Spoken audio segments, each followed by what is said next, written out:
Hola, muy buenas tardes. Mi nombre es Manuel Illanes. En nombre de Librería Bonilla y de Bonilla Artigas Editores, les damos la bienvenida a esta presentación de Exilio para qué, de Joseba Buch. Para la presentación de hoy contaremos con la presencia del autor, de Joseba Buch, de Angelina Muñiz Uberman y de José Luis Barrios. La dinámica de la presentación va a comenzar con una pequeña intervención de Angelina Muñiz Uberman, luego de José Luis Barrios y finaliza Joseba Buch. Y al final de la presentación vamos a abrir un espacio para consultas o comentarios del público. Bienvenidos. Yo también.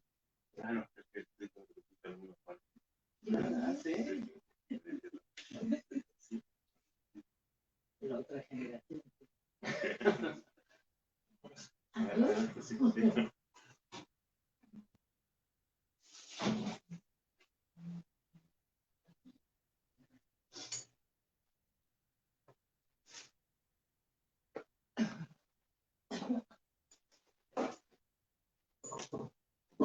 Joseba Buch ha publicado un libro con un título sorprendente y pleno de signos ortográficos.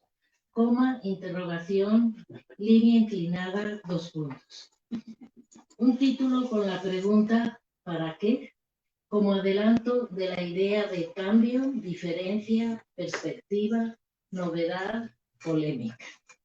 Un título que sacude y que hace dudar de la palabra exilio. ¿Qué es realmente el exilio? ¿Sirve para algo? ¿Para qué escribir del exilio? Y todos los para qués que a uno se le ocurra. Se trata de un libro contestatario, provocativo, iconoclasta, orgulloso de proponer nuevas ideas, y nuevas ideas las propone. El subtítulo lo aclara. Una revisión teórico-crítica de 7 intelectuales del exilio republicano de 1939 en México. Su revisión es a fondo, puesta al día, e incluye los más expertos teóricos sobre el tema. Con ellos establece una relación y afirma u opone sus propios puntos de vista. No deja cabo sin atar. Las notas de pie de página pueden extenderse y aún sugerir un más allá. La bibliografía es total y abarcante.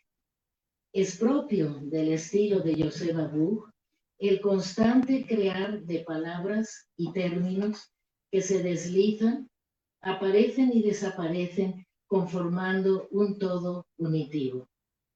Sin este fluir de términos, no podría entenderse la tesis o las tesis que plantea sobre el exilio y los 7 escritores que ha escogido. Como todo libro que se precie, es de mencionar la imagen de la portada realizada por Fidel Cuesta Ruiz, que incluye el grabado 7 de la serie La Desbandá, Muerte en la Carretera, sobre el pueblo republicano huyendo de la Guerra Civil Española o cualquier otro pueblo obligado a huir de su tierra.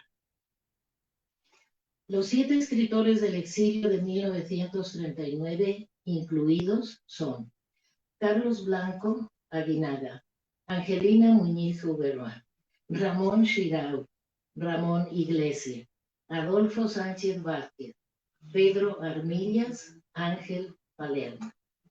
La selección de los 7 es ya un reto y una agrupación inusual. El número 7 es también un número con características fuera de lo común. Es el número natural más pequeño que no se puede representar como la suma de los cuadrados de 3 enteros. Es el número atómico del nitrógeno. Según los antiguos astrónomos, son 7 los cuerpos celestes. 7 son las notas musicales. Para el Génesis son 7 los días de la creación. 7 los brazos del candelabro hebreo. Eduardo Cirlot destaca las 7 direcciones del espacio y la unión del triángulo y el cuadrado. Podemos agregar los 7 pecados y las 7 virtudes. También los 7 sellos del Apocalipsis y los 7 infantes de Lara. Y de ahí en adelante. Número, en fin, pleno de símbolos y significados, 7 autores, por lo tanto. La crítica literaria es un medio de creación a su modo y ritmo, a su estilo y a su ir y venir, a su aire sobre todo, ya que el aire sacude, estremece, fertiliza, trae y quita vida, invisible sobre todo, pero notorio. Del aire proviene lo airado, pero no seguiremos por ese camino. Los epígrafes del libro apuntan a esta crítica literaria sui generis. Uno de Northrop Frye, sobre la falta de crítica de la crítica, y otro de Hugh Trevor Roper, sobre Christopher Hill, cuyo resumen es, y cito, no puedo creer nada de lo que dice como verdad. A continuación viene el punto de partida ensayístico, donde Joseba Buch precisa cuál es su aproximación teórica.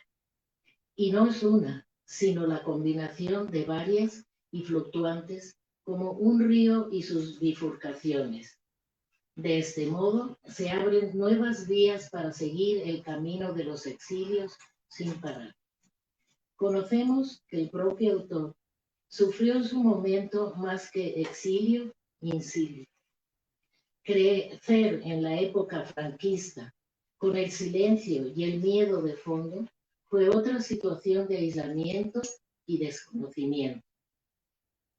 La Guerra Civil Española tiene y sigue teniendo muchas aristas. En palabras del autor, y cito, solo un pasado restaurado en su radical conflictividad abrirá la mirada al conflicto del presente. Podrá incoar la apertura hacia la búsqueda de un índice de autenticidad en el ahora y carcelar el falso porvenir. Hasta aquí la cita. De ahí que acertadamente hable de una transición, raya diagonal, transacción, y proponga un nuevo enfoque histórico, ético y literario del exilio español en México. Pasando a los autores elegidos por Joseba Buch, les dedica largas páginas y exprime de sus literaturas todo el jugo necesario que se convierte en su peculiar esencia crítica. Es así como va reuniendo sus singulares palabras. Para Carlos Blanco Aguinaga, las de radicalidad y sutura. Para Angelina Muñiz Huberman, las de dialéctica de la interrupción e injuria de la historia. Para Ramón Xirau, vindicación de la niebla. Y así sucesivamente. En palabras de Joseba, y cito, todos los autores abordados en este libro son sujetos expulsados de la superficie del mundo río. La erección de ese mundo río, de la superficie, comportó de suyo la hilación de una historicidad, es decir, son expulsados del flujo material y temporal visible de ese río. Hasta aquí la cita. Carlos Blanco Aguinaga es rescatado como ejemplo de la radicalidad por esa su forma de tratar autores como Miguel de Unamuno, entre otros. Su basquismo, en esto coincidente con Buch, su influencia de George Lucas y tantos otros críticos rastreados. Para terminar concluyendo, y cito, en cuanto Nepantla, en cuanto desterrado, en cuanto exiliado, que construyan su diferencia temporal, radical, discontinua, indómita, para que ésta importe para la diferencia del presente, para la ruptura en el ahora. Hasta aquí la cita. De Angelina Muñiz Huberman pone de relieve las diferencias, en especial la condición familiar de criptojudaísmo, que sin embargo no impiden integrarla al grupo de escritores hispano-mexicanos. Su desdoblamiento en tiempo, espacio y subjetividad. Y cito, por ejemplo, la ya citada Morada Interior, Tierra Adentro o La Guerra del Unicornio, en las que además se trastocan y revolucionan formas del relato tan filológicamente domesticadas para la oficialidad como la mística, la picaresca y la épica.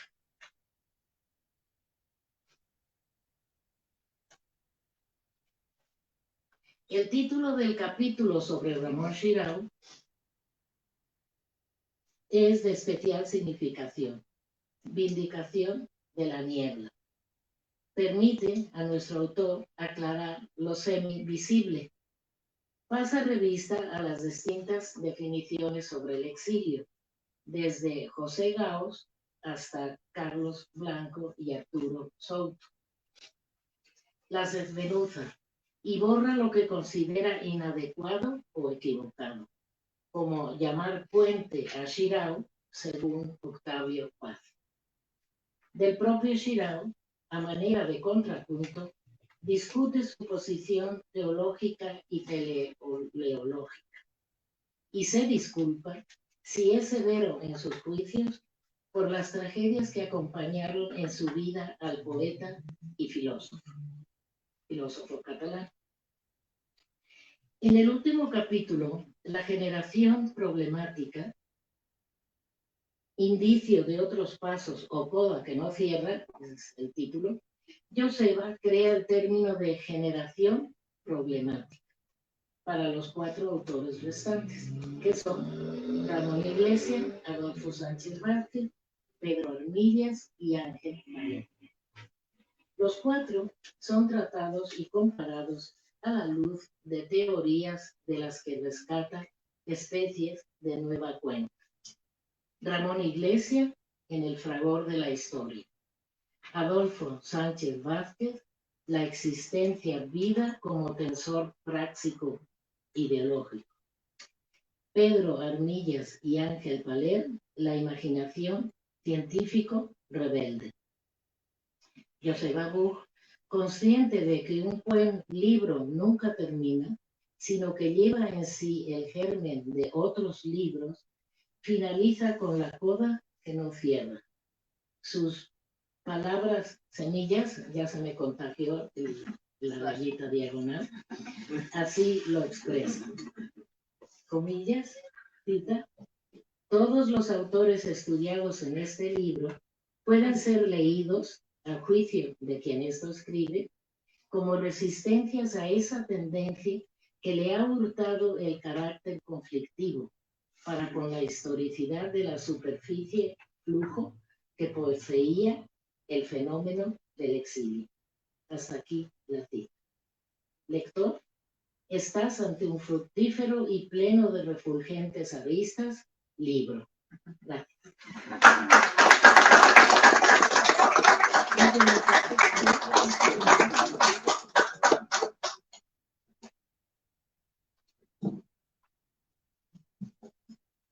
Bueno, buenas tardes a todos. Un poco platicando y no con Joseba respecto a la presentación. En realidad, no escribí un texto, sino más bien voy a hacer una especie de réplica a las tesis fundamentales del libro, como para que Joseba se tenga que lucir ante ustedes sobre su trabajo. Un poco eso es lo que intentaré ir desarrollando, no sin antes, efectivamente, como hacer alguna serie de comentarios que me parece que son muy pertinentes. El primero quizá es algo, no voy a repetir lo que ya se dijo, creo que en principio el libro es un guiño, un pequeño guiño, 200 páginas, un pequeño guiño de 200 páginas, en un intento de encontrar una cierta singularidad de las maneras de estar afuera, digamos, de ser expulsado. Me parece que eso por principio es una virtud del libro, porque sin duda el tratamiento que hace de cada uno de los autores que aborda abona a esta búsqueda de la singularidad, que al final del día es lo que el libro está proponiendo desde el principio. Cómo pensar el exilio en singular, digamos, ¿no? El exilio en singular, y me parece que eso es un acierto del trabajo que tiene. Es un trabajo de muchos años, y aquí los muchos años tienen que ver con un segundo comentario general que me gustaría hacer. Primero, en tono de agradecimiento respecto a hacer público y hacer evidente el trabajo que durante muchos años ha hecho en la universidad con nosotros quiere decir con el equipo de investigación, que tenemos muchos años trabajando juntos, que sin duda Joseba aquí le da un reconocimiento muy importante a esos años de trabajo. Muchos de ustedes han estado ahí, ¿no? Este seminario de investigación que lleva y que seguimos trabajando y que sin duda después de esto y con esto es absolutamente fructífero el trabajo que ha dado. Un tercer comentario creo que tiene que ver con algo que, para irme metiendo un poco en el comentario general sobre el texto, tiene que ver con algo, una muy pertinente, sutil y exacta crítica institucional que Joseba emplaza en el prólogo del libro, sobre todo sobre un tema que en la historia de la cultura en México está apropiado de manera muy canónica, y voy a decir una barbaridad con todo respeto a los exiliados españoles, muy criollizada, ¿no? Muy criollizada en el sentido más violento del criollismo, ¿no? En el sentido más violento del criollismo, y que efectivamente, sin negar el trabajo que en términos historiográficos e institucionales han hecho otras instituciones que yo se está refiriendo, que son UNAM y el Colegio de México, ¿no? Claramente la refiere, hay una discrepancia y una increpación a esa manera de entender el fenómeno del exilio y la apropiación mexicana del exilio español. Me parece que es absolutamente pertinente el comentario sugerente, y que en ese sentido, bueno, pues el libro, la estrategia retórica, en el mejor sentido de la palabra, el libro, tiene muchas aristas que están jugando en estas entrerramas institucionales en torno a un imaginario cultural muy poderoso del México del siglo XX, ¿no? Que es cómo fueron asimilados los exiliados españoles en México, qué instituciones los asimilaron y qué narrativa se construyó de ellos, ¿no? Qué narrativa se construyó de ellos. Y digo que es muy pertinente porque, primero, con toda la, no sé cómo decirlo, con toda la dignidad, pero también con toda la certeza, creo que coloca muy bien el trabajo que él ha hecho y el trabajo que la Ibero le ha permitido hacer, con la universidad le ha permitido hacer, quizá a veces a pesar de la propia universidad, ¿no? Eso también al final del día lo ha podido hacer y aquí está, ¿no? Y que tiene que ver con algo que no es menor, y lo comento no como anécdota, sino como una parte fundamental del argumento que quiero sostener. El libro es algo más que una aproximación a prácticas de escritura o de creación o de pensamiento de personajes importantes del exilio español. Es una suerte de trabajo de epistemología, ¿no? Y de metodología, ahora sí en el sentido duro de la academia, ¿no? En el sentido duro de la academia, que me parece que es muy, muy, muy, muy pertinente respecto a dos cosas. El modo en que Joseba hace consciente, hace explícito lo que significan los modos del desarrollo de las humanidades en la Ibero. Quizá no está demasiado bien que hable yo de eso siendo el Ibero, pero es preciso que lo diga, porque lo dice Joseba, lo digo un poco, está yendo a cuento lo que Joseba está diciendo, y que efectivamente el texto lo apropia como un carácter epistemológico que va a sostener el análisis análisis y el trabajo que va a hacer sobre los autores, ¿no? No voy a cansarlos con datos metodológicos ni nada de estas cosas, pero ese reconocimiento de lo que el Departamento de Historia hizo en su momento con el famoso giro historiográfico del Departamento de Historia de Ibero, que epistemológicamente es fundamental y se inscribe en una discusión muy importante de la disciplina en México, muy, muy importante.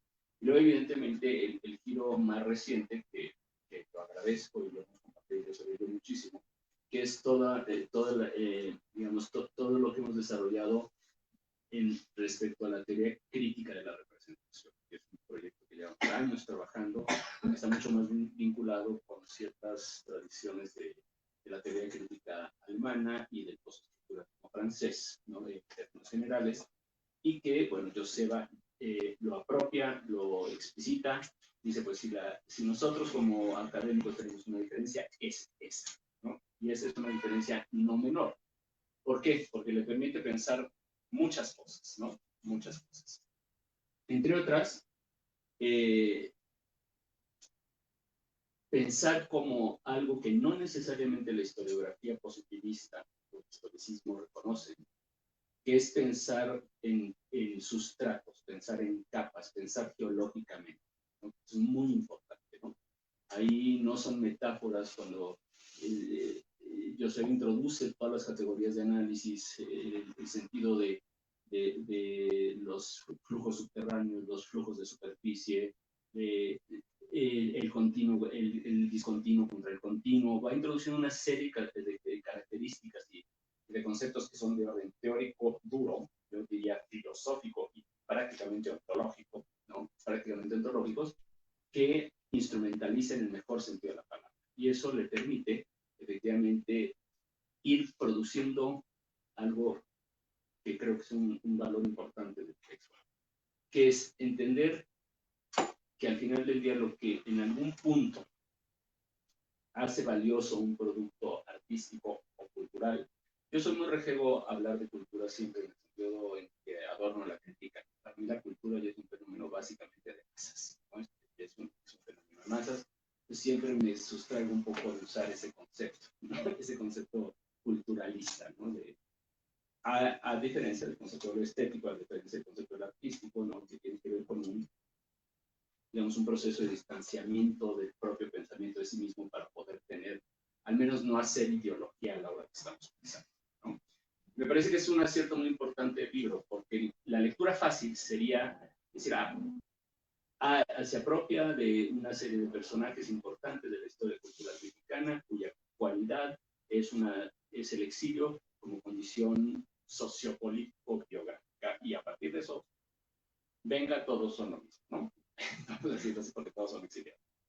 Hay un trabajo mucho más fino, que eso es una condición de singularidad, y la singularidad está en el nombre propio, no está en el carácter de exiliado, ¿no? Esto me parece que es un logro en el trabajo que presenta Joseba, lo cual efectivamente introduce otro elemento que es muy importante, que es estilísticamente un ejercicio con un rigor académico muy fuerte, pero con un ejercicio estilístico mucho más próximo al ensayo, lo cual hace la lectura prácticamente fragmentable en el mejor sentido.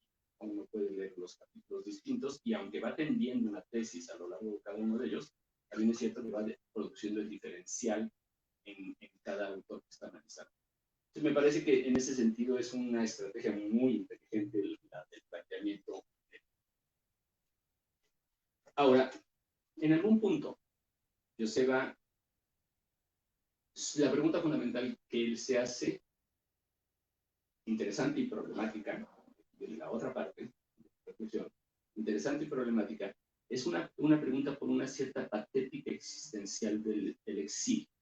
Hay una premisa que maneja en todo el libro, que es cómo podríamos pensar una patética existencial del exilio, ¿no? Y sobre eso va a ir construyendo efectivamente el diferencial en cada uno de los autores, ¿no? De tal manera que hay como un registro que tiene que ver con cortes analíticos amplios, más universales, si lo queremos ver así, que se van desagregando en función de cada uno de los autores, ¿no? Es interesante, ¿por qué? Porque preguntar por una patética no es preguntar por una historia, no es preguntar por una biografía, no, estamos preguntando por una afección. En realidad es por eso, por lo que se pregunta cuando uno pregunta por una patética. Lo cual ya entramos en terrenos que a más de un positivista le parecerían insoportables, ¿no? Le parecerían, o a un historicista le parecerían irrelevantes y poco aportativos en términos de la visita. Sin embargo, a mí la pregunta me parece absolutamente pertinente, ¿no? ¿Por qué? Por algo que ya dije, que es buscar la singularidad de estos 7 exilios más uno.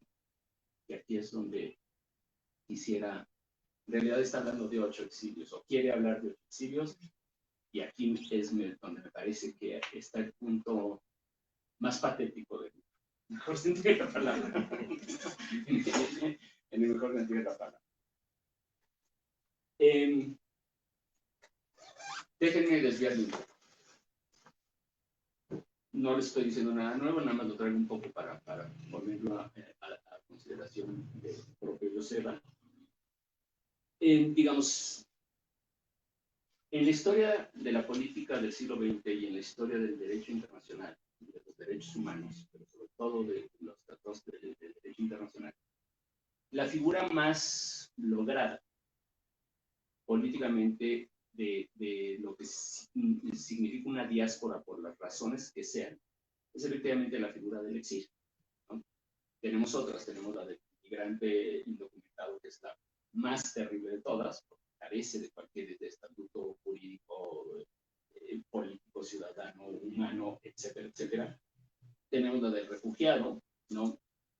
Y cada una de esas figuras, digamos, en la historia del derecho internacional y de los derechos humanos, reconoce una cierta condición jurídica, siempre en relación a qué tan ciudadano puedes o no puedes ser cuando eres un desplazado, por decir, para no darle calidad. Y jurídicamente la más acabada es la del exilio. ¿En qué sentido? En el sentido que un exiliado, efectivamente, sobre todo en el caso del exilio español, lo que cuando se le da asilo a un exiliado, se le otorgan una serie de derechos fundamentales, ¿no? De derechos fundamentales que mínimamente garantizan al menos sus derechos humanos y un cierto estatuto de ciudadanía. Un cierto estatuto, obviamente complicado, pero hay derecho. Eso es lo que decimos, ¿no? Entonces es interesante. ¿Por qué? Porque si nosotros pensamos la idea de una patética existencial del exilio, necesariamente estamos obligados a pensar la forma jurídica del exilio. Sí, el título nos estaría retando a pensarlo, ¿no? A pensarlo. Y aquí es donde me parece que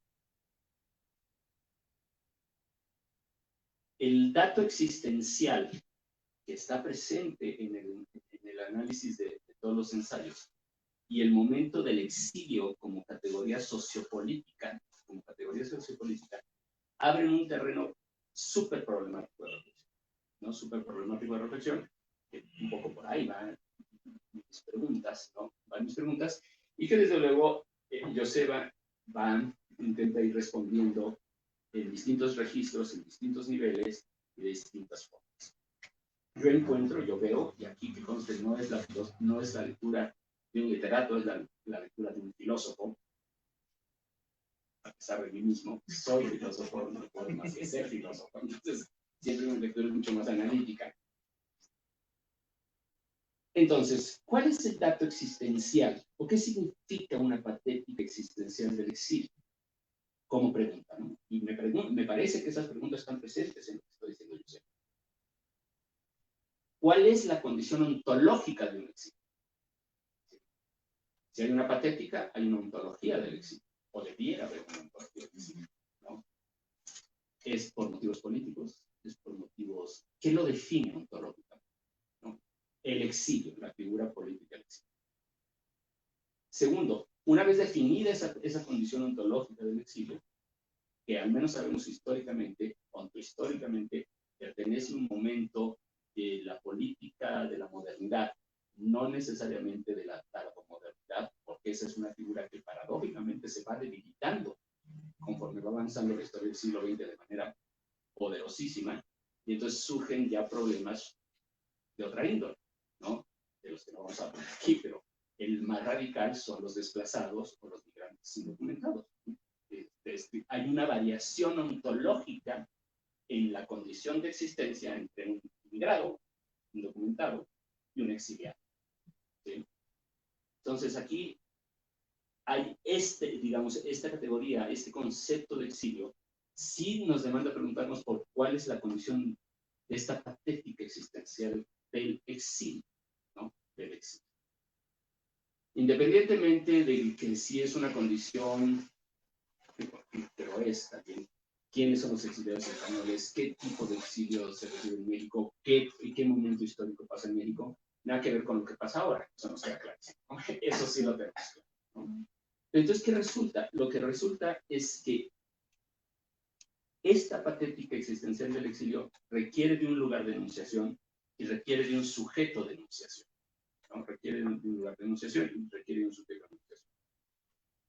Y aquí es donde aparece el octavo no dicho, ¿sí? El octavo no dicho, que en este caso es Josep, ¿no? El autor, ¿no? Es el octavo no dicho.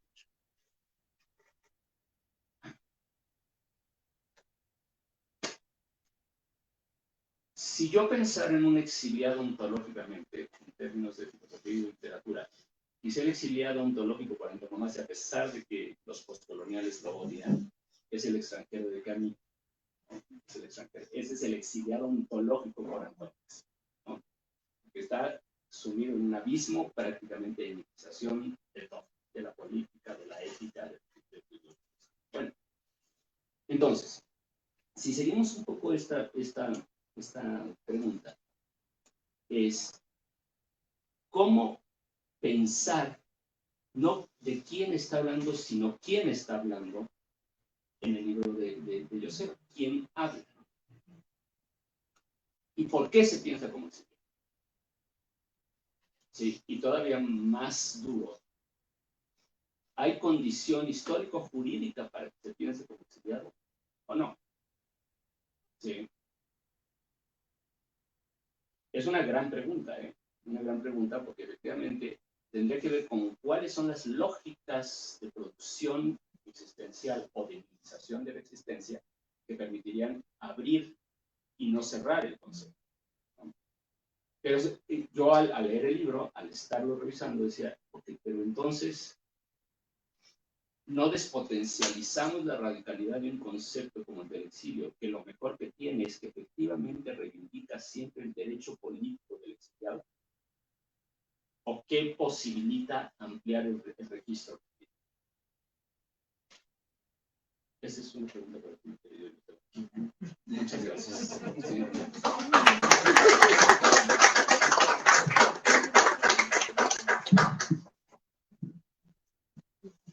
No sabía que iba a ser examen. Otra vez, ¿no? Después de 10 años. No puede ser. Está bien. Bueno, voy a empezar pues, dando las gracias a todos los asistentes, ¿no? por acompañarme hoy. También es un momento importante. Quise que el libro primero se presentase en el CESHEL, grupo de estudios del exilio literario. Eso ocurrió la semana pasada en Barcelona y quise que fuese así por la posición moral, ¿no? Que tiene ese grupo, que empezó pues, en plena democracia ya, pero todavía, ¿cómo podemos decirlo? Cuando empezó la reivindicación de la memoria histórica, ¿no? Cuando empezó el desprestigio de la transición española, a lo que yo llamo ahí transición-transacción, pero que es un término en realidad de Blanco Aguinaga, porque él decía que el arribo de la monarquía era una segunda restauración, refiriéndose a la primera restauración, que fue la de finales del 19, la restauración alfonsina, ¿no? Entonces, en plena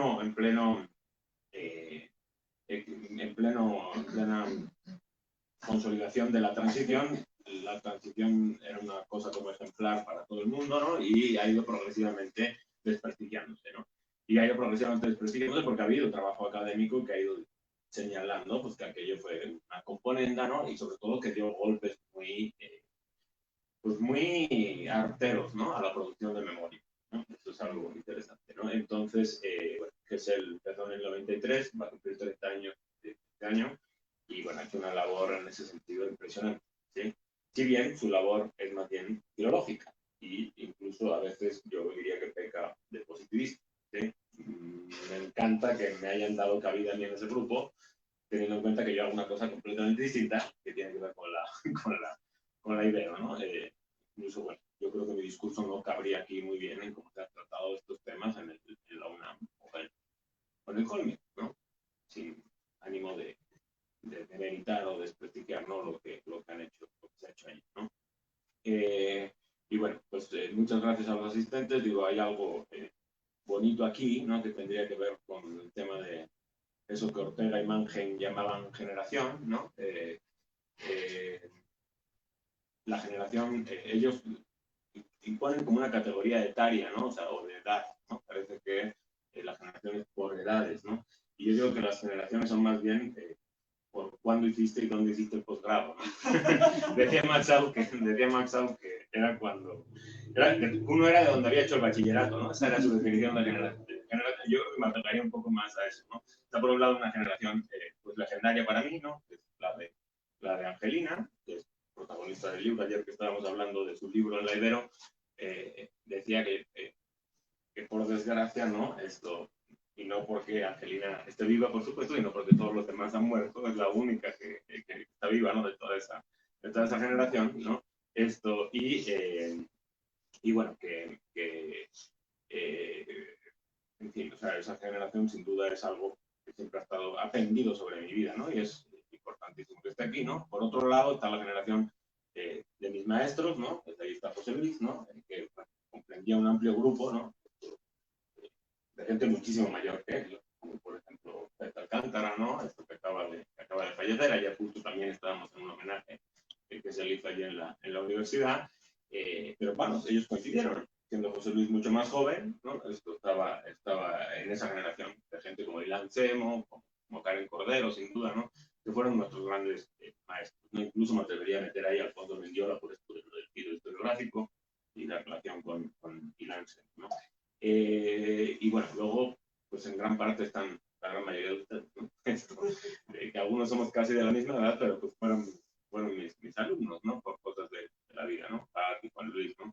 Esto serían ya una tercera generación, ¿no? Que estaría aquí reunida, ¿no? Y no veo algunos que podrían haber venido de otra cuarta ya que ahí va, ¿no? Con los nuevos proyectos de investigación. O sea, y entonces, bueno, teniendo en cuenta eso, pues para mí es muy bello y casi afectivo, ¿no? En el mejor de los sentidos, pues estarlos viendo aquí y ver que pues estos 24 años no han sido en balde, ¿no? Estar en México. Y bueno, en fin, a ver, vamos con todas las cosas que yo traía aquí un chorro así súper grande, ¿no? Lo iba a decir y toda la historia. Esto que tenía que ver un poco con la presentación del otro día de Barcelona y lo iba a hacer un poco más resumido, pero me parece que es muy interesante que lo vaya hilando con lo que dice José Luis. A ver, el libro es un libro denso. No estoy haciendo antipropaganda en mi propio libro, pero me choca hablar de mí mismo y voy a decir la realidad. O sea, yo ya he pasado 3 años haciendo un libro denso, largo, ¿no? Y escrito a carreras, ¿no? Digo a carreras porque tuve un año para hacerlo, ¿sí? Esto, desgraciadamente un poco, como dice José Luis, a contrapelo de lo que nos exige la vida universitaria en la universidad, ¿no? No piensen que nosotros estamos en un instituto de investigación, ¿sí? Ni mucho menos, ¿no? Damos un chorro de clases, tenemos que estar haciendo gestión, o sea, es una institución muy buena, bendita Ibero, como decía un compañero, pero también tiene sus cosas, ¿no? Es difícil a veces producir, ¿no? Al nivel que se espera de un investigador, ¿no? Entonces, bueno, es un libro que yo probablemente lo hubiera escrito mejor si hubiera tenido más tiempo, pero dije, ahora o nunca, ¿no? Entonces, bueno, hay como que un salto al vacío en ese sentido y tiene una cosa que es difícil, ¿no? Yo lo reconozco y tampoco tiene una pregunta que busque una demostrabilidad, eso está bien lo que dice Luis, pero eso iría en contra de la tesis del libro. O sea, el libro no tiene una hipótesis central como tal, ¿no? Sino que va buscando como discontinuidades y singularidades en cada uno de los estudiantes, ¿no? Para más INRI, ¿sí? Para un Colmita, por ejemplo, esto ni siquiera está literario centrado. O sea, es decir, tiene un capítulo el último en el que con todas las estrategias ahí epistemológicas que yo utilizo, analizo nada menos que a un filósofo, ¿sí? A un historiador y a dos antropólogos, un antropólogo y un arqueólogo, más bien, ¿no? Entonces dices, bueno, ¿y esto qué? ¿No? Dirían, ¿por qué? ¿No? Probablemente en la misma Ibero, los especialistas en Palermo se estén jalando de los pelos de las cosas que yo digo ahí, porque no trato mucho el tema de la antropología en Palermo, ¿no? Lo veo pues, más bien por su vínculo con su actuación en la guerra, ¿no? Y cómo se influyó en su forma epistemológica de armar la antropología, ¿no? Entonces, bueno, en fin, es un libro, también a los del GESEL, por ejemplo, les sorprendía que no trato de reconstruir lo que dicen los exiliados, porque eso es lo que hacen los positivistas, ¿vale? ¿No? Sino que trato de analizar su pateticidad, ¿no? Que esa es la pregunta de José Luis por ahí, ¿no? Y la siguiente pregunta es, la pateticidad del pasado, si es restaurada en su máxima conflictividad, puede importar para ver la pateticidad del presente. Ahí estaría el elemento que José Luis señala, que sería el octavo exiliado, que en realidad no pretendía ser yo, ¿sí? Sino que se abría hacia los que están siendo expulsados en el presente, ¿no? Bien por las migraciones, pues no económicas, ¿no? Sino necropolíticas, ahora se utiliza ese término, ¿no? Necropolíticas, ¿no? Y otro tipo de migración que se dio, que es en donde podría entrar yo, ¿sí? Que se dio a raíz del fracaso educativo del proyecto de la transición. Es decir, su incorporación total y absoluta, bueno, al otanismo mainstream, como decía ahora en un texto que acabo de escribir sobre Ucrania, la tecnificación absoluta de la sociedad, la conversión del sujeto y de la individualidad en masa, todas esas cosas que dije Byung-Chul Han, a mí no me gusta mucho, pero vamos, el tema ese de la sociedad del cansancio, ¿no? Es decir, son dos migraciones distintas. Una, la que sale de la sociedad del cansancio, y otra, la que sale del territorio arrasado, digámoslo así, ¿no? O sea, es decir, de las condiciones necropolíticas aquí y allí, pues el hartazgo de la vida completamente satisfecha en algún sentido y completamente banal, ¿no? Esa imposibilidad de plantear un conflicto con esas formas de estructurar el poder, porque justamente el conflicto está tan deslocalizado que ni siquiera se ve, solo se ve cuando aparece la figura del migrante, ¿no? Pero en España, o sea, inmediatamente, les pongo un ejemplo, todo el mundo se puso del lado de Ucrania, ¿no?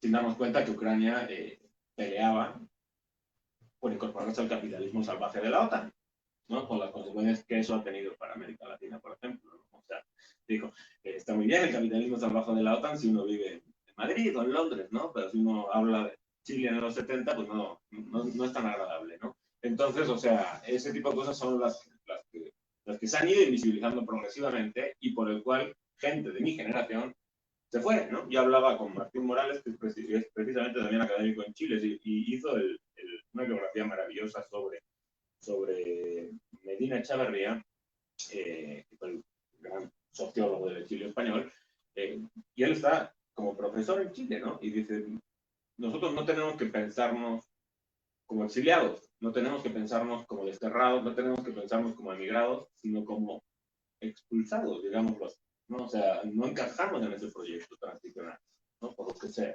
¿no? No somos ingenieros, no estamos trabajando en la industria de los coches, no somos financieros, ¿no? O sea, todo lo que se esperaba de nuestra generación, ¿no? Como decía el gran Rajoy, carreras técnicas en inglés, ¿no? O sea, bueno, entonces esto, en fin, ¿no? Ese tipo de cosas, esa vida tecnócrata es un poco la que está ahí como ese octavo pasajero, ¿no? que dice José Luis, pero yo lo sugerí muy, o sea, porque me da un poco de vergüenza decir que eso es comparable a una migración necropolítica contemporánea, ¿no? O sea, eso no es comparable, por supuesto, hemos vivido una esfera de privilegio, pero también hay una participación ahí que ameritaría ser pensada, ¿no? Ahí soy yo muy contrario a Adorno, ¿no? Adorno, por ejemplo, era absolutamente contrario a autoconmiserarse por su exilio en Estados Unidos, aunque por cierto le fue bastante mal, porque tardó mucho tiempo en ser el niño bonito de Horkheimer, ¿sí? Antes era Marcuse, ¿no? Le fue bastante mal, lo pusieron a hacer cuentas estadísticas de la radio, ¿no? Esto, con un personaje que se llama Paul Lazarsfeld, imagínense Adorno, que es lo más antipositivista que puede existir haciendo eso, ¿no? O sea, lo mal que lo dio pasar. Pero claro, decía, pero yo estuve lejos del fuego, ¿sí? O sea, mi amigo Walter Benjamin, miren cómo acabó, ¿no? Esto de, no tengo derecho a autocomiserarme. Bueno, porque no tienes derecho a autocomiserarte, nos hemos quedado sin poder analizar esa particularidad, ¿sí? Porque también ameritaría ser vista en su propia diferencia, ¿no? Entonces, bueno, por eso yo digo, propongo esa idea de la analítica de la particularidad, ¿no? Entonces, bueno, en fin, o sea, la verdad es que le agradezco muchísimo a la universidad la idea esta del giro historiográfico, ¿sí? O sea, el entender, ¿sí?, que cada producción documental, testimonial, o sea, tiene que ser entendida en las coordenadas simbólicas e imaginarias del momento en el que se está viviendo, ¿no? Esto, es decir, es muy bonito, por ejemplo, ver el mapa de Nuremberg en la Universidad Iberoamericana, porque se ve cómo Hernán Cortés veía Tenochtitlan.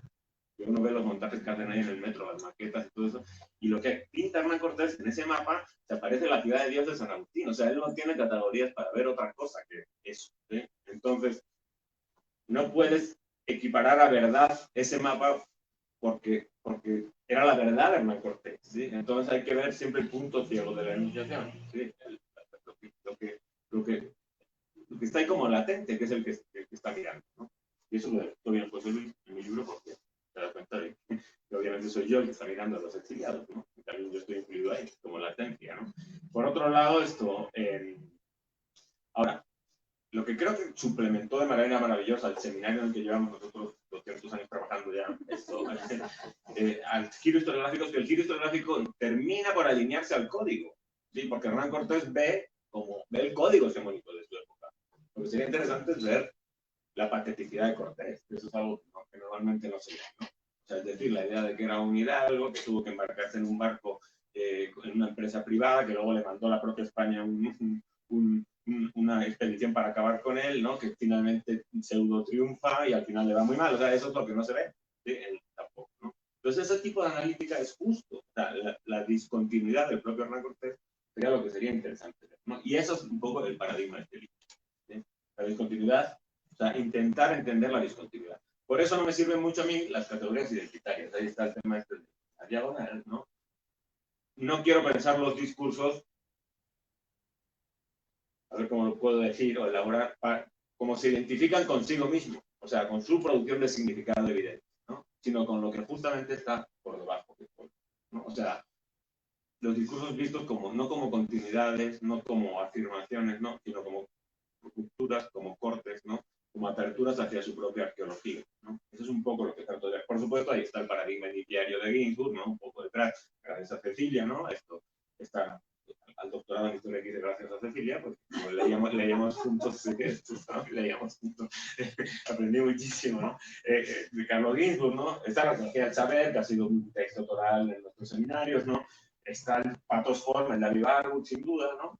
Y curiosamente encontré yo un paralelo en la historiografía española, filológica en teoría, que es el modelo de Américo Castro en principio, y ahí es donde es muy importante la figura de Angelina, porque Américo Castro lee la historia de España a contrapelo, es decir, por parte de las minorías étnicas y culturales, ¿no? Que fueron discontinuadas y expulsadas, ¿no?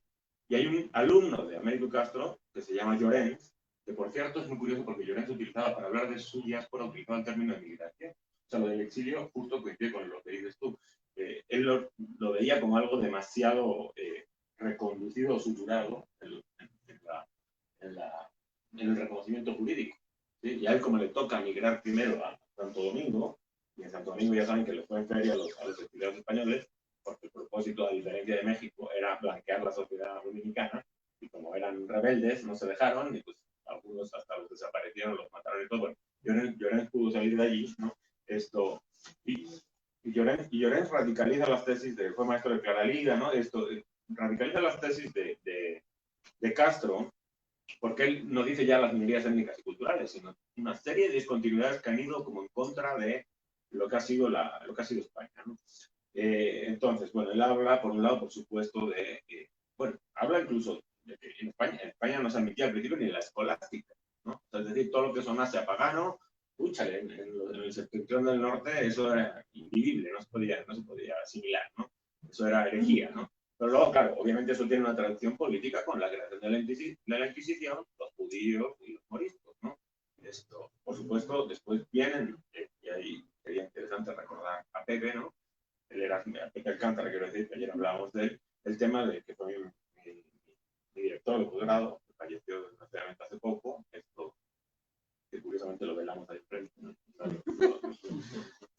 Triste en ese sentido, pero bueno, el tema erasmista y protestante, ¿no? O sea, yo siempre digo, o sea, si la lengua española no se pensase en categorías de Nebrija, sino en categorías del Casiodoro de Reina y la traducción que hizo en el exilio, ¿sí? Y eran Estados Unidos, exactamente, o sea, tendríamos otra noción del español, no sería una lengua hegemónica, sino una lengua abierta hacia las diferencias, ¿no? Y hacia otro tipo de cosas, ¿no? El erasmismo y el protestantismo también expulsado, pero luego fue expulsado el liberalismo, ¿sí? Y luego fue expulsado la Segunda República, ¿no? Esto Angelina pues explica más, ¿no? Fue expulsado toda la gente del progresismo de la Segunda República. Yo ahí añadiría otro exilio más, ¿no? Es el exilio, por ejemplo, del Movimiento de Liberación Nacional Vasco, algo que es muy problemático todavía, ¿no? Pero también salieron al exilio, ¿no? Durante los años 50, 60, 70, salieron al exilio, ¿sí? Perseguidos por la dictadura franquista, ¿no? Entonces, eso también por aquí hay un personaje fundamental, muy poco estudiado, que es Joyes, ¿no? Estuvo aquí exiliada y luego murió por el talibanismo de ETA allí en el País Vasco, pero asesinada por su propia organización, ¿no? Por haberse negado a seguir con las armas, pero esto también es un exilio y una discontinuidad que podría aparecer en el libro. No lo hice porque no hubiera tenido 280.000 páginas, ¿no? Pero, y no me vaya tiempo, ¿no? Pero bueno, el caso es que ese tipo de discontinuidad, y ese es el modelo que yo trato de introducir y que creo que han leído muy bien, ¿no? Y reacciona, ¿sí? Justamente contra las versiones oficiales, que lo que han hecho es darle carpetazo al conflicto que supone para la producción historiográfica, literaria, y en fin, de ese término que José Luis criticaba, que es cultura, ¿no? La invisibilización, ¿no? La negación, la veladura, ¿no? de su conflictividad, ¿no? Su conflictividad que viene justamente de esta patenticidad no resuelta, ¿no? Al volverlo un discurso oficial, ¿no? Y no reconocer esa otra parte, ¿no? Entonces, bueno, en España, pues esto fue instrumentado por la transición española. O sea, la transición española lo quiere puede sacar con filósofos como Avellán y tal, muy loables, sin duda, pero sacar el tema del exilio a la luz y decir, esto es algo muy lejano, está muy atrás en el tiempo, ¿sí? Y esto vamos a estudiarlo como eso, como algo que no tiene nada que ver con lo de ahora. Tiene nada que ver con lo de ahora. Y claro que tenía que ver con lo de ahora, pero claro, se intentaba esto, olvidar, ¿no? Carpetazos, o estudiámoslo justamente como un objeto cultural, lejano, que hay que construir su archivo, pero que no tiene nada que ver con eso, ¿no? Entonces, bueno, obviamente contra eso reaccionó en un momento dado, en la presidencia de José Luis Rodríguez Zapatero, el tema de la memoria histórica, que empezó a traer cosas a la población, ¿no? El otro día en el seminario de UGESEL yo planteaba que sabía que mi padre y mi tía hablaban bien francés, porque yo me pensaba que iban de vacaciones de pequeña Francia, iban de vacaciones y luego tenían ahí un abuelo exiliado, que murió ahí y nunca pudo volver, ¿sí? Entonces, o sea, ese tipo de cosas tenían que ver con la construcción de archivo que se estaba haciendo en eso. Y ese es un archivo para mí muy culpable, muy culpable, porque ha determinado toda nuestra vida, ¿no? Es cierto que los que nacimos en las postrimerías del franquismo o en la transición, ¿no? Ya en la transición fuimos el primer experimento educativo de ese régimen, ¿sí? De ese nuevo régimen, ¿sí? Y por lo tanto nos construyeron la memoria, las formas de vivir y todo eso de una determinada forma, contra la cual reacciona sin duda este libro, ¿no? Y bueno, eso fue lo que pasó en España. Ahora, lo que resulta mucho más peliagudo todavía es qué pasó en México, ¿no? Porque México, claro, México es un discurso mucho más naturalizado, el exilio español. Y en ese sentido, supongo que producirá cierta urticaria el libro, ¿no? En México, o sea, sí, efectivamente se reconoció, se trajo de una manera muy distinta a la de la República Dominicana a los exiliados, se les dio oportunidad de vivir, y todo eso es cierto, ¿no? Incluso muchos de los descendientes del exilio, pues hasta hoy día son gerifantes culturales, o sea, es decir, están metidos en todas las instituciones, son gente muy reconocida, manejan no solo temas relacionados con el exilio, sino un montón de cosas relacionadas con la cultura en México, con la cuestión de la cultura, ¿no? lo cual, como bien denuncia Clara Lira, provocó que el exilio se fuese neocriolizante. ¿Sí? Pero esto es verdad, o sea, es evidente que los problemas autóctonos del país, ¿no? El tema de la blanquitud y el periodismo te dan ya cierto lugar social. Como puedo decir que a mí mismo, en cierto sentido, en algunas ocasiones me ha favorecido, no voy a decir que no. ¿Sí? O sea, en México eso existe, ¿no? Obviamente, no más a nivel imaginario, ¿no? Entonces, esa ha sido una de las cosas, ¿no? Pero, y por eso me interesa introducir el tema ese de la generación problemática. Hay quien entró al exilio más por la puerta grande, pero hay quien no, ¿sí? Y entonces ahí hay también gradientes de pateticidad, ¿sí? La generación problemática, por ejemplo, ¿sí? Todos ellos pelearon en la guerra, ¿sí? Eso es importante. Pelearon en la guerra siendo muy jóvenes. Sus carreras fueron truncadas. Llegaron aquí sin papeles. Cualquiera que tenga un título extranjero en este país sabe lo que es intentar revalidarlo. Nunca lo conseguirá. Entonces, más acostúmbrense a no tener cédula, ¿no? Y a ser un sujeto de segunda fila, ¿no? Pero bueno, esto nunca lo conseguirá, ¿no? Pero bueno, eso es un dato menor. Pero no solo eso, sino que luego el haber tenido ciertas posturas políticas o ciertas opiniones epistemológicas le supusieron de verdad disciplinamiento por parte del Estado mexicano, ¿sí? Y eso es algo que no se suele decir, ¿no? O sea, por ejemplo, Sánchez Vázquez, Ramón Iglesias, por tener esto que llamamos estilo historiográfico, eso en realidad empezó con unas mesas de debate que tuvo Gorman contra Silvio Zavala en el 45 en el Colmex, y como la posición que triunfó en esas mesas fue la de los historiógrafos críticos, ¿sí? Eso no se lo perdonaron, el discurso de bronce del país. ¿Por qué? Porque es mucho más fácil hacer una historia positivista, es mucho más dúctil y mucho más apropiable por parte del poder constituido, ¿no? Entonces, a Ramón Iglesias se le supuso un exilio en Wisconsin, segundo exilio, y un suicidio. Se suicidó allí, o sea, una depresión horrorosa, ¿no? Después de haber pasado por la guerra, haber peleado y todo, ¿no? Entonces, o sea, ahí se ve que en México también ejerció violencia sobre algunos de los propios exiliados, ¿no? Más allá del discurso oficialista y triunfalista, ¿no? De que cada vez van a recoger todo el mundo y bla, bla, bla, ¿no? Entonces, esto es una, ¿no? Luego, Sánchez Vázquez, por ejemplo, siendo un filósofo marxista súper combativo en la guerra y todo eso, aquí tuvo una actuación tímida en el 68, ¿sí? Y tuvo una actuación tímida, no como la de Machado o de otros que casi que justificaron lo que había hecho el PRI, ¿no? Por agradecimiento, ¿no? al Estado, ¿no? Pero es el único sitio en donde trastabilla Machado, ¿sí? O sea, todo el mundo criticó, hasta la Revolución Cubana, ¿no? Era un personaje, yo digo que es el narrador más importante del siglo XX en español, ¿sí? Pero ahí sutura, ¿sí? O sea, se pone del lado del poder, ¿no? Y eso es un error terrible en tu trayectoria, ¿no? Sánchez Vázquez no voy a decir que hiciera eso, su hijo estuvo implicado, sus compañeros, José Revueltas y Emilio Mortari acabaron en la cárcel, pero él no se manifiesta. ¿Y por qué no se manifiesta? Porque tiene encima la espada de Damocles de eres un extranjero que te puedo correr, ¿no? Después de haber tenido su vida más o menos resuelta, ¿no? Se manifiesta, pero muchos años después, ¿no? En la ingeniería también que tiene, sobre todo sobre sus alumnos, pienso en Roberto Escudero o en el propio Carlos Pereira, que es el que da en realidad título al libro. Chile para qué, viene de historia para qué, ¿sí? Porque está explicado al principio, ¿no? Entonces, luego vienen Palermo y Armillas por contradecir, ¿sí? Las tesis de caso en la antropología mexicana. ¿Por qué? Porque ¿por qué es tan importante la antropología en México? Porque justamente la antropología es la ciencia que trata de forzar que el pasado mesoamericano no sea arqueología y que se convierta en historia.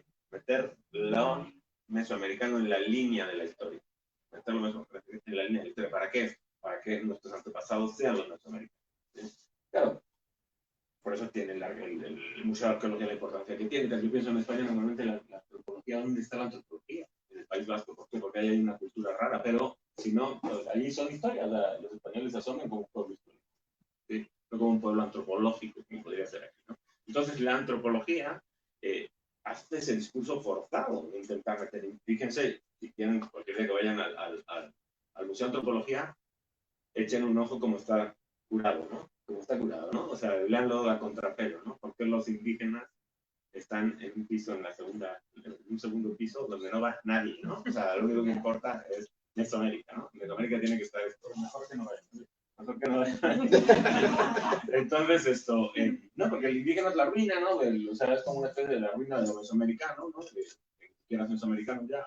Entonces, bueno, ahí hay varias cuestiones muy problemáticas, ¿no? Entonces, ellos tienen tesis que por supuesto van en contra, y lo que dicen es no se puede asimilar, ¿sí? No se puede asimilar, o sea, ahí hay un salto hacia lo arqueológico, hacia lo rúnico, hacia lo destruido. Mesoamérica es en realidad un trauma. ¿Sí? Es un trauma porque fue completamente destruido, y lo que había ahí tiene más que ver con el modo asiático de producción, ¿no? Y con esto, con la modo asiático de producción y con la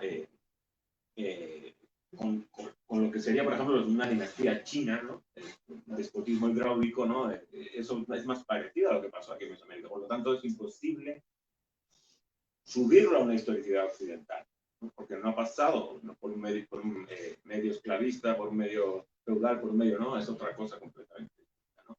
Entonces, es un código absolutamente distinto, y eso está descontinuado de la historia, ¿no? Entonces, claro, eso a Armilla Valer le supone un segundo exilio también. O sea, se les cierran las puertas, no tienen trabajo en ninguna parte, se tienen que ir a Estados Unidos, ¿eh? Armilla nunca volvió, y Palermo se volvió gracias al Ibero. Sí, no, pero sí, volvió gracias al Ibero. Sí. Entonces, bueno, es curioso que Palermo es el único intelectual del exilio español, ¿no? Que no tiene una posición ambigua. Y renunció a todos los puestos públicos que tuvo que tenía en ese momento por el 68, y hay unos textos que están publicados en Comunidad con seudónimo que se llaman Profesor A, que son de Ángel Palermo, aplicados en el libro que tuve acceso gracias a Cecilia, en los que él cuenta su diario del 68, ¿no? Y él renunció a todo. Sí, o sea, renunció a todas a la UNAM, a la ENA, a todas las cátedras que tenía en lo público, y se renunció únicamente en la Ibero, ¿no? Entonces, bueno, finalmente, pues eso es lo que trata de plantear el libro, ¿sí? No tiene un cierre, ni una conclusión, ni una hipótesis, porque entiende que ese diferencial ontológico que dice José Luis, y que yo trato de rastrear ahí, ¿sí? Es continuo en la historia, ¿sí? Encuentra, a mí me ha interesado siempre el tema de los judíos, encuentra un lugar interesante, no por la religión judía, ni por su nacionalismo territorial, ni por su nacionalismo cultural. O sea, todas esas cosas no me interesan mucho, ¿no? Sino por el hecho de que, por ejemplo, los judíos sirve como un paradigma visible, cuando menos, aunque hay otros pueblos que han pasado por lo mismo, de una comunidad que a lo largo de la historia ha compartido, ¿sí?, la persecución y la muerte, hasta hace relativamente poco en la historia, ¿no? Compartido el ser comunidad en la persecución y la muerte, ¿no? Y ser comunidad de la persecución y la muerte no es patrimonio exclusivamente del pueblo judío, solo que hay como una hilación de ese discontinuo, ¿no? Y desde ahí se puede mirar hacia otra parte, ¿no? Entonces, eso es lo que trata de dilatar este libro. Y por supuesto, no cree que se vaya a poder superar, ¿sí? O sea, que algún día lleguemos a la realización del espíritu absoluto, ¿no? Y haya comunión de todos los santos, y no haya gente perseguida, y no haya esto, gente aniquilada, ¿no? Entonces, bueno, esa es la tesis central del libro, ¿sí? Se centró en estos objetos de estudio, sujetos, ¿no? En el fenómeno del exilio español y todo eso, porque es lo que yo tenía a la mano y lo que era mi campo de interés, pero podría ser muchísimo más amplio. O sea, podría ser esa estructura que yo trato de abrir ahí, podría aplicarse a muchísimos fenómenos culturales, vitales e históricos, ¿no? Y en fin. No sé si te contesté, José Luis. ¿Lo apruebas? Fíjate, que no tiene nada que ver con lo que yo traía aquí, pero esto, muchas gracias por escucharme la clase de posgrado. No sé si quieras réplica. Si alguien, igual ahorita interrumpo, pero si alguien quiere comentar. Sí, si alguien quiere hacer algún comentario, pregunta, el micrófono.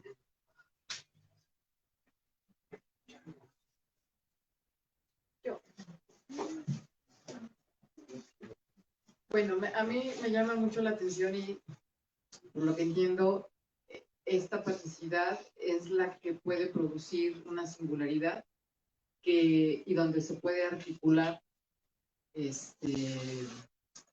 Pienso, por ejemplo, de qué manera esto construye como una especie de refugio, de nación, de espacio imaginario, simbólico, y que es donde se puede tener como una especie de casa, de qué, porque cuando dices exilio, ¿para qué?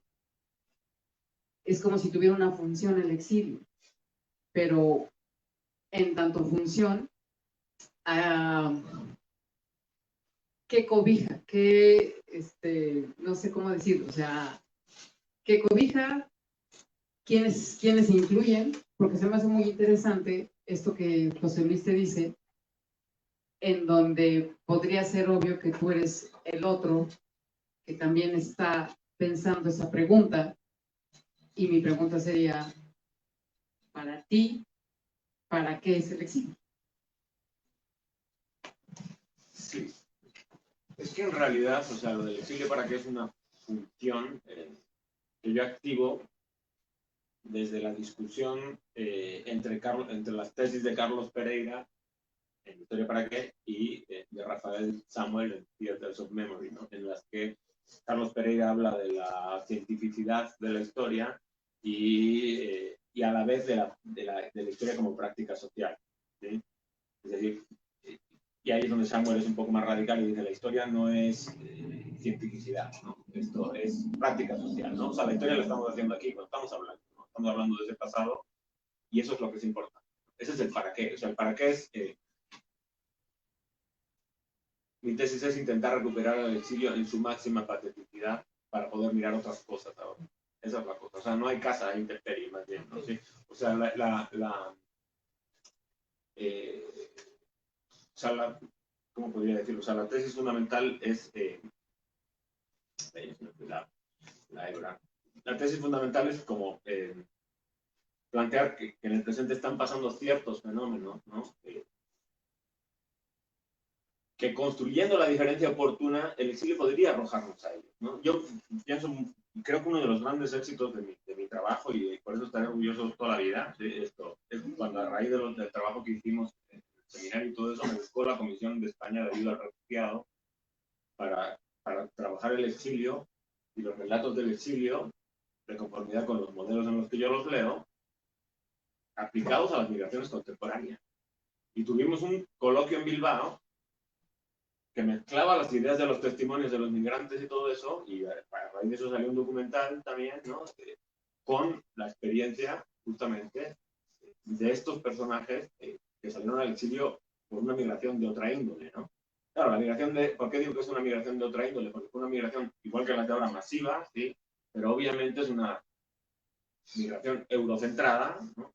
Y letracentrada, o sea, es decir, no voy a decir que todo el exilio era culto, ¿no? Pero sí su voz, ¿no? Por decirlo de alguna forma, ¿no? Entonces, ¿qué tiene de interesante eso? Un poco retomando lo del tema del orador, ¿sí? Que dejó un archivo ahí que puede ser leído incluso contra su eurocentrismo y su letracentrismo, ¿no? O sea, eso es lo que es interesante, ¿no? O sea, es un lugar ahí limítrofe de la cultura, ¿no? Pienso, por ejemplo, en la generación de Angelina, los de Pantla, ¿no? Los de Pantla son quizá el primer imaginario del refugiado del siglo XX, ¿sí? O sea, es decir, gente que creció pensando que iban a volver. Y por lo tanto se montó aquí todo un tinglado, ¿no? Esto, de instituciones educativas, de instituciones políticas sin suelo, ¿no? La República, que estaba aquí, ¿no? De grupos sociales, de clubes, los Ateneos, ¿no? Toda Angelina, todo eso estaba ahí. De cafés, de charlas, de tal, una comunidad cerrada, ¿no? En sí misma, abierta también a la generación de la ruptura a su vez, porque claro, estaban penetrados por los mexicanos, pero sus mayores eran los Maxaus, ¿no? Esto, en fin, o sea, todos los grandes del exilio, y que estaban pensando, claro, que iban a volver después de la Segunda Guerra Mundial. Los traiciona la democracia occidental, por eso yo le tengo serias dudas, ¿no? Y esto, y se quedan con toda la vida en vilo, ¿sí? O sea, es masivo, tiene una virtualidad, tiene una especie como de soberanía política sin suelo, ¿sí? No, me suena a cosas que pasan en el presente con determinados pueblos, ¿no? Es el primer imaginario de refugiado. Claro, tiene unas características que lo diferencian de muchas de las cosas que pasan ahora. Es letrado, ¿sí? Es obviamente en esa época todavía heteropatriarcal, prácticamente, ¿no? No hay más que ver el balance, ¿no? O sea, está Angelina ahí como representante, que probablemente, ayer lo estaba diciendo, y no siento probablemente, sino por la complejidad de la obra, Angelina se ha convertido en la más importante de su generación, ¿sí? O sea, porque el resto de las obras de la gente de su generación, pues bueno, pero Blanco Alinaga, por ejemplo, tiene una obra creativa que es menor, porque la gran parte de su vida se entró en la crítica. César Rodríguez Chicharro escribió muy poco, Inocente Burgos escribió muy poco, ¿no? Pienso muchos de ellos, ¿no? Igual Ramón Xirau, pues está su poesía en catalán, muy interesante, pero no tiene la complejidad ni la extensión, ¿no? De todas las cosas que ha hecho Angelina a lo largo del tiempo, ¿no? Pero obviamente es una mujer de un montón de hombres, ¿no? Obviamente es un exilio blanco, ¿no? Que también eso es importante decirlo, ¿no? Y europeo finalmente, ¿no?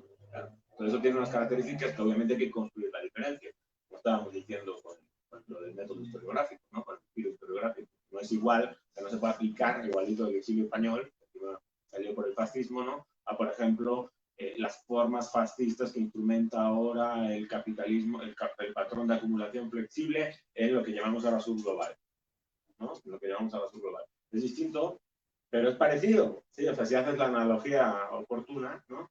También salieron por condiciones necropolíticas. El otro día hablábamos en Barcelona de eso, decían, no, es que bueno, hubo gente que se quedó aquí, ¿no? En España, ¿no? Y que produjo su obra a contrapelo.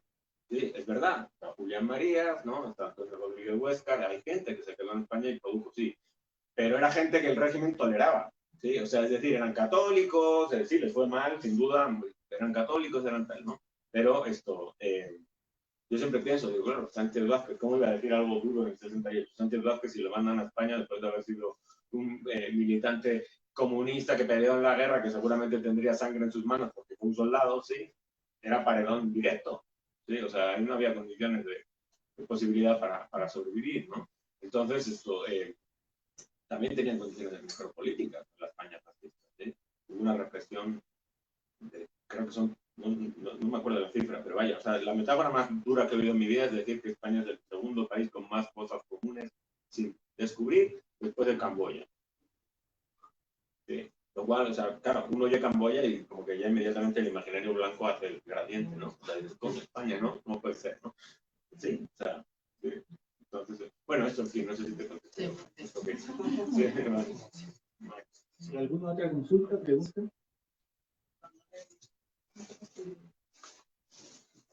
Ya, porque yo tuve que leer ahí varios capítulos, pero la pregunta no es sobre la idea de escritura y exilio, ¿no? Porque en algunos de los programas que hicimos en Dublineses, Mosene Madí, si recuerdas, nos comparaba mucho, bueno, él está exiliado en México, pero ahora ya se volvió a ir. ¿En Irán? No, porque si estuviera en Irán igual al paredón, no está en Europa. Pero Mosén nos plantea en alguna de las entrevistas que la poesía como propio exilio, ¿no? Obviamente hay un lugar de la escritura, el lugar letrado que fija, pero también hay una posibilidad de escritura mediante la poesía en la que siempre se está en un no lugar, o se trata de no tener un lugar, digamos, que forme identidad, ¿no? Entonces, cuando uno lee pasajes de tu libro, hay a pesar de que nos cuentas que hay un asunto de escribir a las prisas, pero me gustaría que contaras la forma de escritura, porque no es en efecto una escritura positivista, hay mucho de narrativa propia, ¿no? de flujo constante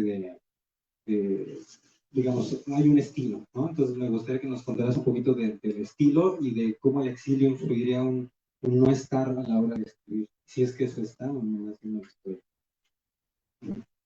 No, sí, obviamente, por ejemplo, todo el tema de la mística, ¿no? Yo siempre lo he leído como algo datable históricamente, ¿no? O sea, es decir, tiene que ver con una condición de indefinibilidad por las coordenadas simbólicas hegemónicas, ¿no? De se estructura el discurso, sus coordenadas hegemónicas y simbólicas, o simbólicas hegemónicas, la mística siempre es una especie como de no decir, porque no se puede decir eso, ¿no? Que eso otro igual no es nada, o sea, es que eso es también otra de las tesis del exilio, o sea, el otro no es algo, o sea, habría que pensarlo no metafóricamente ni esencialmente, sino que es algo que está recorriendo metonímicamente la historia, ¿no? ¿Sí? Es obvio que en el libro yo estoy muy peleado con la lengua española, por ejemplo. sea, no quise, de hecho fue el debate con los editores, no quise que se tradujese, ¿sí? Los poemas en vasco o en catalán, en gallego, no quise que se. No, y decían, pero ¿cómo? Si es en México, ¿no? Está publicado en México. Decía, no, porque esos, o sea, son fáciles de encontrar. Si te interesa realmente el autor, te vas a encontrar con la traducción. Y en el único caso en el que no había, hice la traducción, sí, o sea, que no es un gesto mala onda con el lector. Lo que no trato es de buscar la cordialidad. ¿Sí? O sea, lo que no trato es de buscar la cordialidad entre la lengua española y las otras lenguas, porque es una relación desigual y asimétrica, ¿no? Entonces, eso recorre el libro y, o sea, respondiendo a tu pregunta, toda la experiencia del exilio, y en especial de la generación de Pancho y esta otra generación que yo llamo problemática, es un español descentrado de la hispanidad. ¿Sí? Descentrado de la hispanidad, ¿no? Y eso es lo que lo hace muy rico, ¿no? Incluso mi propia escritura trata como de romper. Digo, no es que yo me crea Heidegger, ¿no? Obviamente, pero trata como de romper, hacer ese tipo de cosas. Obviamente hay una influencia muy grande de Heidegger ahí detrás. Siento decirlo, digo esto, de la radicalización de las tesis de Heidegger, ¿no? A mí el Heidegger del rectorado nazi y todo eso, pues obviamente lo abomino, ¿sí? Pero hay cosas de Ser y Tiempo que son súper importantes, ¿no? Y y la lectura que hace España, ¿no? Que leímos en clase, ¿no? Como crítico literario, es súper importante. Es decir, no un lenguaje que busca equivalencias esenciales, sino un lenguaje que está en perpetuo recorrerse hacia la siguiente diferencia, ¿no? Abierto, ¿no? Hacia el siguiente. Ya me estoy yendo un poco pastor en el bosque. Ya no voy a. No, porque yo no, o sea, no tengo nada de misticoide ni nada de eso. Como se me conoce, o sea, no, he trabajado el tema de la mística y todo eso, pero o sea, el otro día me decían en Barcelona, ¿no? La lectura de lo sagrado en Sirau, no sé qué, digo, no has leído el capítulo, ¿verdad? digo, porque yo esa parte de Sirau, yo lo quería mucho, Ramón Sirau, pero vaya, lo detesto. O sea, el tema ese del puente entre poesía y filosofía. A mí la filosofía de Sirau se me hace muy en la onda de su padre.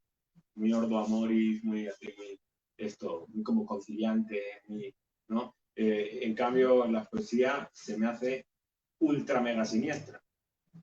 Tiene como una especie, podría ser leído en las condiciones de la sacralidad que pone tu filosofía, ¿no? Que es como la recuperación de esos espacios, ¿no? Pero claro, si uno pone el lugar de enunciación, ¿no? Es decir, si uno fija el sistema desde el principio de incertidumbre, piensa en Sirau expulsado, ¿por qué está obsesionado con esos paisajes mediterráneos y todo eso? Porque es algo traumático en realidad. Entonces el poema se convierte en algo, un Heilig completamente, ¿no? En el sentido de Freud, ¿no? O sea, en ese sentido. Pero ahí, a ver, sí. A ver, sí. Ya lo desesperanza. No, en realidad. Pero en realidad la reacción es contra Sirau porque está traumatizado por la enseñanza de Juan, que también era así espiritualista. Era el espiritualista también, efectivamente. No, hay un tema que me parece que hay dos preguntas que me parece que son interesantes, que merecerían un tratamiento de acuerdo a subcategoría y no de acuerdo a categoría, ¿no? De la teoría filosófica, es decir, tratamiento de acuerdo a las categorías secundarias que introduces como ideas de calidad, aunque es una idea muy problemática en tu argumento, pero también estaría por ahí, sí, muy problemática en el argumento. Y las categorías misticoides, del flujo de lo profundo, de todas estas, que ahí se hace ese eco muy heideggeriano sobre la noción del origen, no eso sagrado heideggeriano, que es sagrado heideggeriano, ¿no? Pretender que no es estar mal leyendo a Heidegger, ¿no? No es un sagrado trascendente, no es un sagrado, bla, bla, bla, es un sagrado. Entonces, creo que aquí, a ver, en el momento en que me parece interesante el gesto, pero no sé si suficiente, te preguntaban sobre la habitabilidad, ¿no? Sobre el exilio como habitabilidad. Bueno, si yo lo pienso en términos, o cómo explicas, o cómo piensas, o qué variaciones al final del día introduces, si el exilio funciona como una suerte de cuasi categoría que te permite a ti pensar desde una condición de una patética de la existencia, de una patética, digamos, porque eso es lo que es central. No te traiciona, o sea, no hay una traición, digamos, o una contradicción o una aporía en términos argumentales cuando hay una profundidad del tiempo de la historia que está solo inscrito como violencia, ¿no? Solo inscrito como violencia, y que efectivamente se vuelve superavitario respecto a los otros modos de exilio con los que quieres hablar. Es decir, particularmente un exilio ilustrado, un exilio blanco, un exilio eurocéntrico, y no me voy a desterrar de las figuras de latinoamericanista porque no lo soy, no, para nada. Es más bien una pregunta que te hago. Sí, es una pregunta que te hago. Porque efectivamente ahí es donde yo encuentro que las categorías de precariedad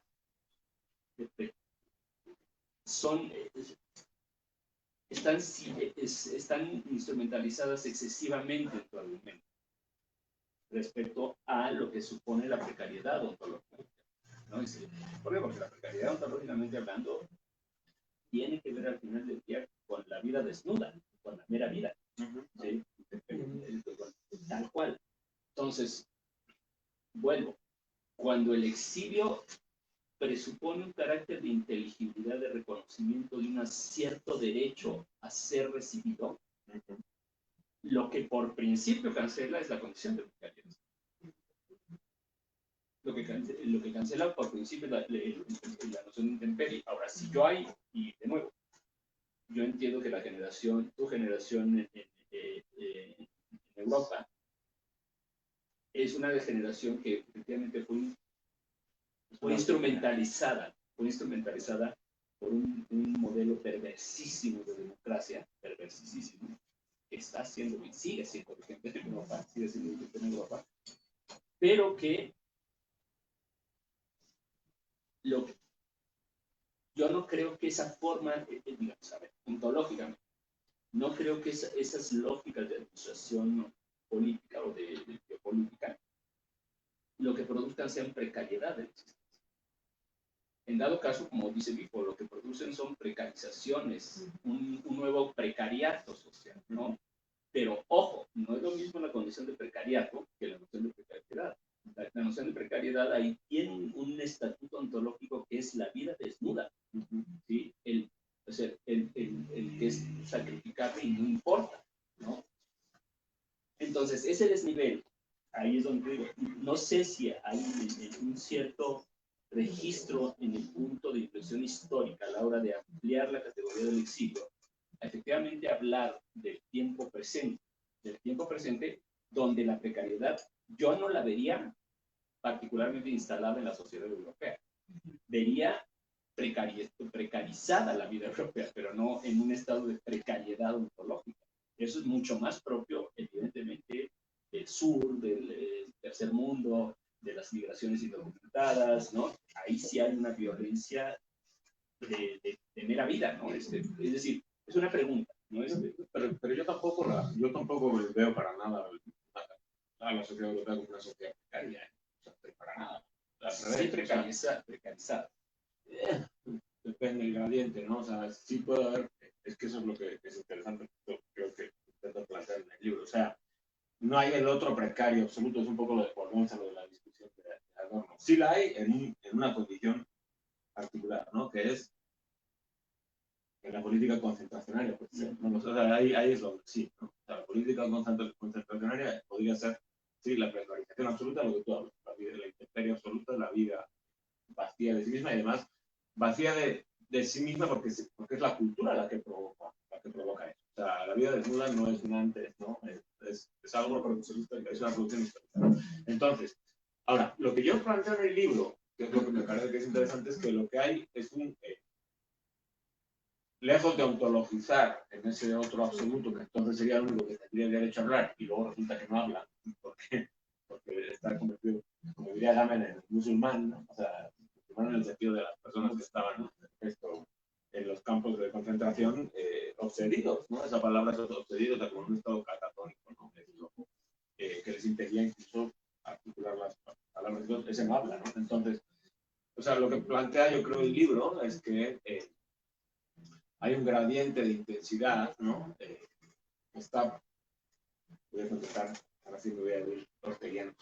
Yo soy yo y mis circunstancias, ¿no? Y si no, pues, si no la salvo a ella, no me salvo yo, ¿no? María Zambrano, más allá, ¿no? Yo soy yo y mis circunstancias, pero cuando mis circunstancias se van al carajo, yo también me voy, ¿no? Hablando mal y pronto, ¿no? Entonces, en eso de cuando tus circunstancias se van al diablo, hay una condición de precariedad, puedes llamarlo así, si va al estadio, ¿no? Que puede crear condiciones de posibilidad discursiva para que se dé una apertura, ¿no? Hacia otros grados de precariedad. Eso es un poco las tesis del libro, ¿no? Y todos son grados, por supuesto, hay gradientes, ¿sí? Yo pienso, por ejemplo, en el manuscrito Cuervo de Max Sal, ¿no? O sea, quizás uno de los textos más importantes que hay sobre la política de concentración. Claro, pasó por un campo de concentración, ¿no? Luego es capaz de recrearlo desde un lugar letrado, ¿no? Ya exilio, ¿no? Exilio aquí, ¿no? Y quizá el manuscrito Cuervo dice 400 cosas más importantes por la forma en la que está articulado sobre lo que significa una experiencia precaria, que todos los testimonios del mundo recogidos de los migrantes en un archivo positivista como los que trabajábamos ¿no? en Tijuana, ¿no? En la Comunidad de la Verdad. Entonces, eso, no sé si pero bueno. Okay. A ver, yo tengo una preocupación. Ustedes dicen que en Europa no hay precariedad y yo pienso en todos la gente que viene de África y que llega allí y que están viviendo en la calle, tirados. Sí. Entonces sí hay. Sí, hay, claro, por supuesto. Creo que hablábamos de la condición de ciudadanía, ¿no? O sea, la condición de ciudadanía, no sabes del que es europeo, ¿no? Que también tienen condiciones de precariedad y también hay gradientes, ¿sí? Bueno, el sur europeo tiene problemas graves de su desarrollo hoy día, ¿sí? Increíble, ¿no? Pero, quiero decir el sur, me refiero a Meridión, ¿no? A la parte sur de Italia, la parte sur, ¿no? Igual que también hay muchos problemas históricos, ¿no? En el tema de cómo generalmente por el hecho de ser europeo se te acusa, ¿no? de vivir en el privilegio, ¿no? Y por supuesto que también el sur europeo, y estoy pensando en España, pensando en Grecia, estoy pensando en Portugal, hasta antes de ayer vivían en dictaduras fascistas, ¿sí? Cuando en América Latina había democracia. ¿Sí? Entonces, o sea, ahí hay muchos grados de intensidad, ¿no? Que habría que ir viendo, ¿no? Para elaborar historias justas. Pero eso es lo que es interesante, o sea, siempre mirar hacia eso que está fuera cuando todo se derrumba, ¿no? No lo sé, eso es un poco la tesis.